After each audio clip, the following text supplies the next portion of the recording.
Bismillahirrahmanirrahim. Tabarakalladzi nazzalal furqana ala 'abdihi liyakuna lil 'alamin nadhira. Allahumma shalli wa sallim ala nabiyyillah wa ala rasulillah sayyidina Muhammadin wa ala alihi washabbihi ajmain. Nama ba'du. Kita meneruskan kajian yang paling penting dalam ulumul Quran termasuk adalah al-ibratu bi umumil lafzi la bi khususis sabab. Itu terkenal sekali. Jadi Nabi karena seorang manusia, apapun hebatnya Nabi ini seorang manusia, tentu kalau ngandani cara Jawa atau menghitobi, pasti ngendikan sama yang di depannya. Tapi bukan berarti hukum ini khusus pada yang di depannya, tapi menjadi umum. Kenapa menjadi umum? Ya karena kebaikan itu boleh dilakukan oleh siapa saja. Misalnya Rasulullah ngendikan sama Mu'ad, ya Mu'ad inni uhibbuka. Fala tada'anna dubura kulli sholatin. Wa fi riwayatin faqul fi duburi kulli sholatin Allahumma a'inni ala zikrika wa syukrika wa husni ibadatik. Itu jelas kalimatnya Nabi, ya Mu'ad, saya mencintai kamu. Maka jangan pernah engkau tinggalkan setelah sholat kamu membaca Allahumma a'inni ala zikrika wa syukrika wa husni ibadatik. Ya Allah, tolonglah kami supaya selalu mengingat Engkau ala dzikrika dan mensyukuri nikmat Engkau, dan tolong kami selalu beribadah kepada Engkau. Lalu kalau melihat asbabil wurud, kalau dalam ilmu hadis biasanya disebut asbabil wurud, kalau dalam ilmu Quran disebut asbabin nuzul, tentu yang didhawuhi itu ya Mu'ad. Tapi Anda tidak boleh begini, saya tidak wiridan itu, yang disuruh Nabi kan Mu'ad, saya kan tidak Mu'ad. Itu tidak boleh seperti itu. Makanya kita tidak boleh terlalu tekstual, karena tadi resikonya Anda tidak mengikuti kaidah al-ibratu bi umumil lafzi la bi khususi sabab.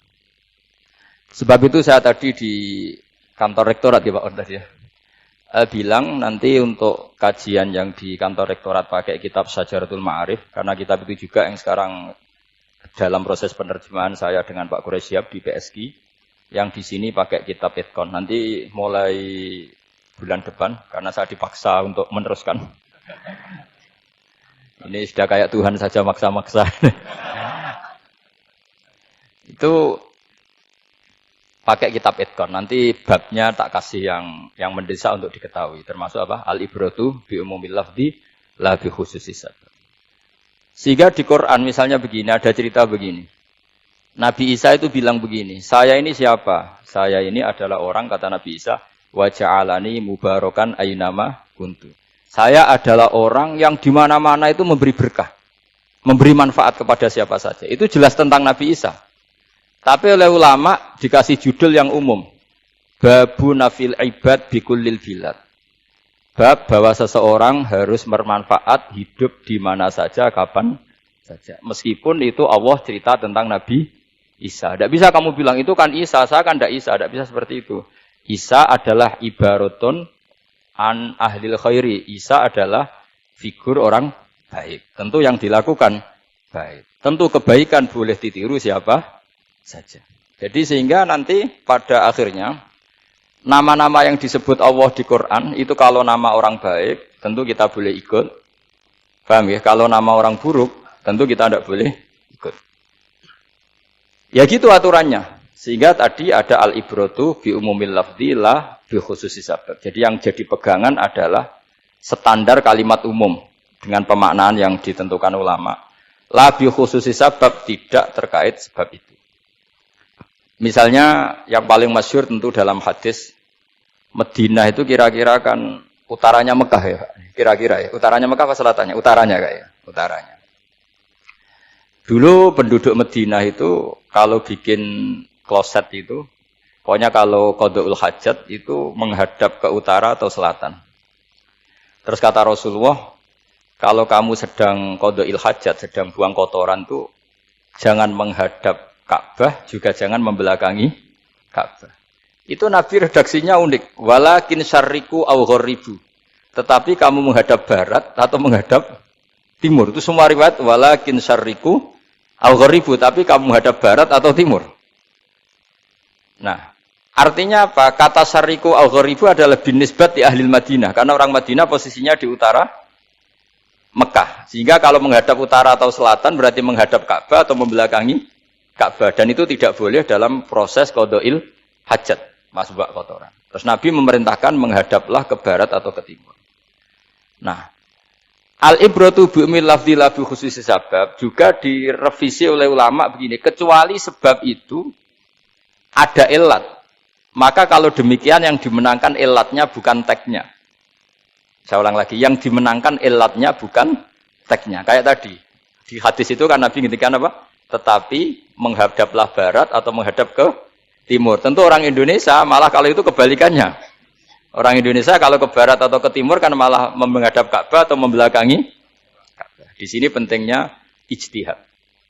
Dan ijtihad ini lazim, bukan harus Imam Syafi'i atau Imam Malik. Semua orang normal pasti tahu proporsi kalimat tadi. Karena ada aturan al-hukmu yaduru ma'ilatihi wujudan wa adaman. Begitu seterusnya. Ini penting saya utarakan. Sehingga ketika Rasulullah sedekah dengan dinar dikasihkan fakir miskin atau dirham dikasihkan fakir miskin, pikirannya ulama adalah sedekah dengan mata uang yang berlaku saat itu. Tidak selalu ditetapkan dinar atau dirham.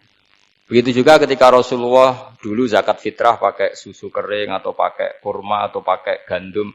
Ulama semua bilang yang penting kuti ahlil balad. Yang penting makanan pokok di negara itu. Dalam konteks Indonesia tentu apa? Beras.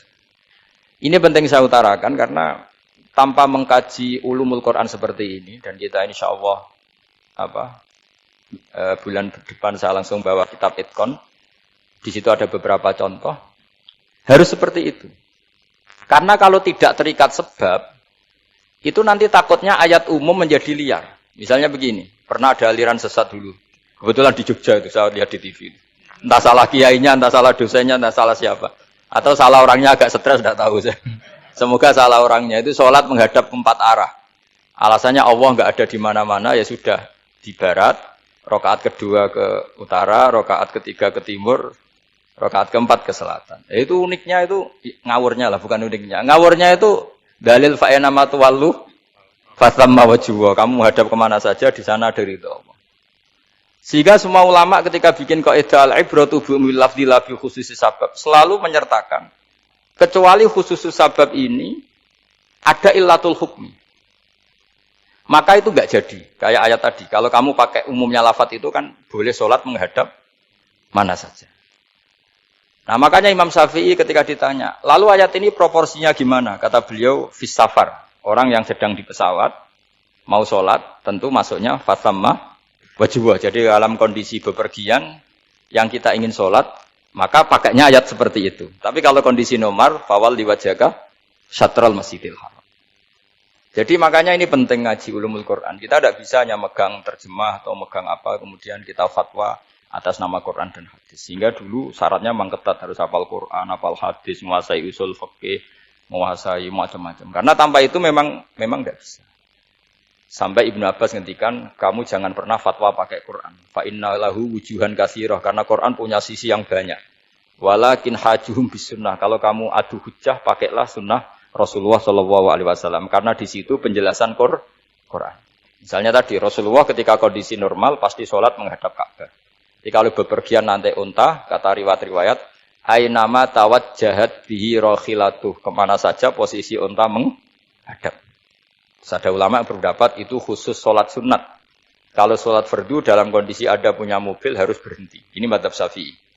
Sehingga misalnya saya, Pak Harsoyo, Pak On, bawa kijang, mobilnya sendiri. Kalau sholat fardu jangan mentang-mentang pakai kendaraan terus menghadap sekenanya. Kalau mau ke Banyuwangi berarti menghadap ke timur, itu yang boleh hanya sholat sunat. Kalau sholat fardu harus berhenti. Karena kijang ini dalam kendali Anda. Kecuali dalam surah yang kendaraannya tidak dalam kendali Anda. Misalnya kita naik pesawat. Jadi harus dibedakan. Jangan mentang-mentang Nabi sholat di unta kemana saja menghadap. Tapi konteksnya kan unta ini, cara berpikir unta ini dalam kendali Nabi. Tapi kalau pesawat kan tidak. Jelas ya? Jadi makanya ini pentingnya proporsional. Jadi kalau kita naik kijang misalnya mau ke Banyuwangi, kalau waktu duhur ingin sholat ya harus berhenti. Karena yang aina matawat jahat bihi rakhilatuh, kemana saja kendaraan membawa kita itu dalam konteks sholat apa? Sunnah. Jadi ini pentingnya ulama. Ini yang dikatakan al-ulama warasatul anbiya. Karena sanad ini musalsal terurut sampai Rasulullah SAW. Terus ada lagi ayat umum yang akhirnya jadi judul umum. Misalnya begini. Kita tahu cerita Nabi Khidir, di antara ceritanya ada satu kampung itu pelit. Makanya orang pelit itu wajib didendami. Karena Nabi pun itu baik-baiknya orang. Kalau sama orang pelit tetap dendam. Karena buruk-buruknya orang itu orang pelit. Tahu kan alamatnya orang pelit? Qoribun minan nar, ya dekat-dekat neraka itu kata-kata. Karena al-bakhil qoribun minan nar, ba'idun minal jannah. Jadi kalau sama tanya alamatnya ya dekat-dekat neraka. Singkat cerita Nabi Musa dan Nabi Khidir itu kecapean sekali masuk satu kampung. Karena saking kecapean lapar minta kampung itu menyediakan makanan. Istatama itu mereka minta makan saking laparnya, saking karena di perjalanan yang melelahkan. Istat ama ahla fa'abau ayyudayyifuhuma. Tapi kampung situ kampung pelit. Sehingga semuanya tidak mau yang ngasih apa? Makan. Tapi pas mau keluar dari kampung, ada tembok, ada kayak prasasti itu, yang mau roboh. Yang mau apa? Roboh. Terus sama Nabi Khidir, tembok yang mau roboh ini ditata. Ditata jadi baik lagi. Nabi Musa kata Nabi Musa, kok kurang pegawaian mau medit. Pagri bu urusi, jadi makanya dendam sama orang meditnya agak sunat. Karena Nabi Musa juga marah sama Nabi Khidir. Orang kayak kampung kayak begitu pelit kok temboknya apa rusak kamu benahin gitu. Terus Nabi Khidir menjawab, wa amal jidaru fakana lulamaini yatimaini fil madinati wa kana tahtahu kanzul lahuma wa kana abuhuma sholiha. Begini loh, tembok ini adalah penyimpan harta.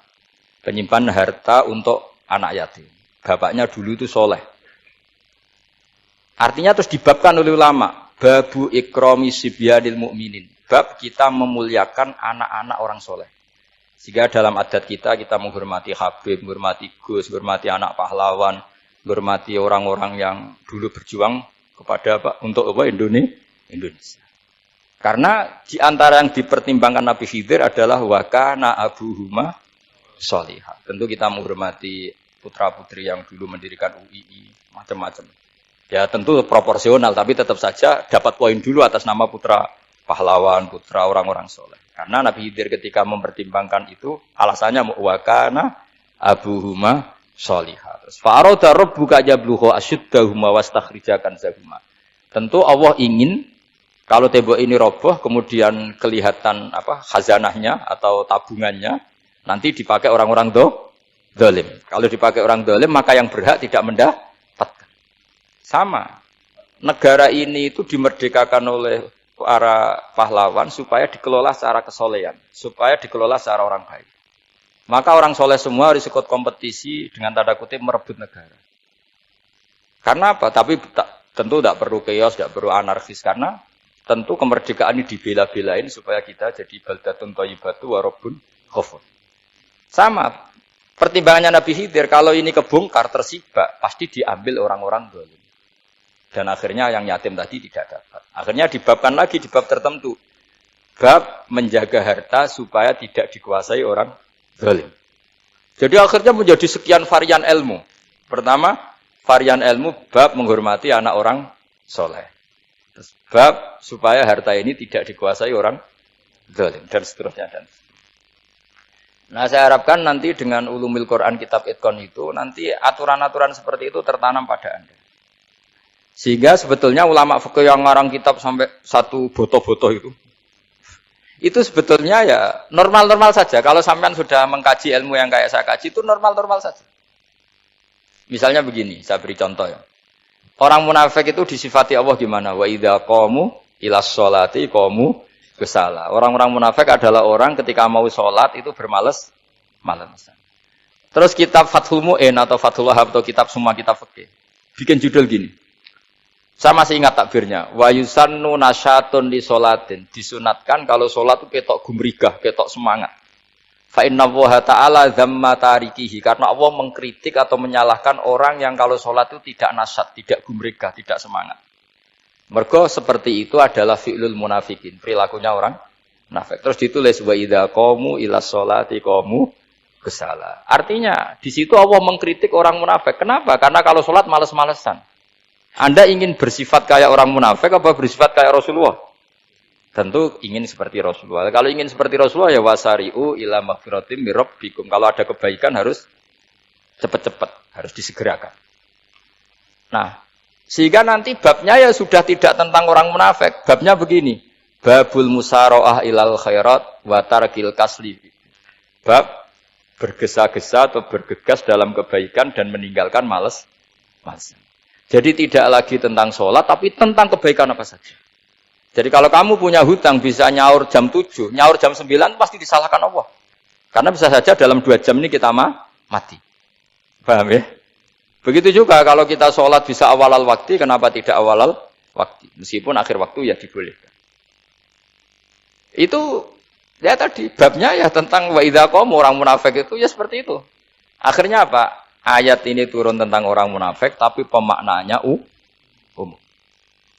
Ini disaksikan apa? Orang-orang tua kita ini ada Pak Ersoya, ada Pak On. Pemahaman ini harus dikawal dan ini tradisi ulama. Saya pastikan di pondok-pondok atau di Al-Azhar di mana saja, itqan itu dipakai disertasi doktor. Jadi kalau betul nanti kita mengkaji itu sudah doktor semua, doktor tafsir semua. Dadaan maksudnya. Memang itu mau tidak mau dan itu mudah sekali. Saya ulang lagi itu mudah sekali. Kenapa kata Imam Syafi'i fa innal uqula mutarratun ila qabril haqqi, karena akal itu dipaksa untuk menerima kebenaran. Ciri utama kebenaran kata Rasulullah matma'an nabi qabr. Jadi menerima itu pasti clear. Makanya disebut kebenaran itu ma'ruf, mudah dikenali. Sesuatu yang salah bahasa Arabnya itu mungkar, angkarohul aklu. Akal itu tidak nyaman. Makanya disebut apa? Munkar, sesuatu yang diingkari. Akal itu asing. Ya asing tuh misalnya, sepeda motor ini milik siapa? Milik Zaid. Ya sudah lah saya pakai, tidak usah pamit. Akal pasti, ini kok aneh, nggak milik orang kok nggak pamit. Akal pasti nggak terima. Makanya agama itu hanya menerima al-ma'ruf yang mudah dikenali dan menolak al-mungkar, sesuatu yang akal itu nggak terima. Jadi Imam Bukhari ketika ditanya, kenapa kamu salim itu bisa mensarai sanad-sanad Rasulullah? Kata beliau, kalau kamu akalnya normal itu ya gampang saja. Terus ditanya, contohkan. Beliau contohnya begini. Pernah syurrahul hadis, para pensarah hadis itu habis otaknya. Gara-gara Imam Bukhari bikin judul begini. Babu sihhati tolakil akhros. Ingat-ingat ya. Babu sihhati tolakil akhros. Bab sahnya tolaknya orang bisu. Orang bisu itu orang nggak bisa ngomong tuh kalau bahasa Jogja itu. Bisu ya? Bisu. Bisu itu cerita bab sah tolaknya orang akhros. Ternyata apa? Sekian riwayat yang dipakai itu begini. Ana wa kafilul yatim kahataini fil jannah. Nabi pernah ngendikan sama saya dan yang merawat anak yatim kahataini fil jannah. Wa asyara bi musabbihatihi wal wusta. Pokoknya Nabi ngendikan begini. Paham ya? Maksudnya apa? Betapa yang merawat anak yatim itu sangat dekat dengan apa? Dekat dengan Nabi di apa? Surga. Terus hadisnya berikutnya, asyahru hakada pakai tangan 10, ahakada wa hakada wa hakada berarti 30. Asyahru hakada wa hakada wa hakada berarti berapa? 29. Terus berikutnya hadis Aisyah sholat lama terus ditanya orang di tengah-tengah sholat. Aisyah kenapa sholat lama? Fa asyarat nahwas sama. Kemudian Aisyah memberi isyarah nahwas sama. Ternyata saat itu gerhana apa? Matahari. Itu surahul hadis bingung semua. Ini cerita tolaknya orang bisusah kok ngelantur kemana-mana. Ternyata maksudnya Bukhari begini, maksudnya Imam Bukhari. Penjelasan, yang namanya tolak itu kan sihot. Ya sihot, tahu sihot, akad lah kalau dalam bahasa Jogja mungkin.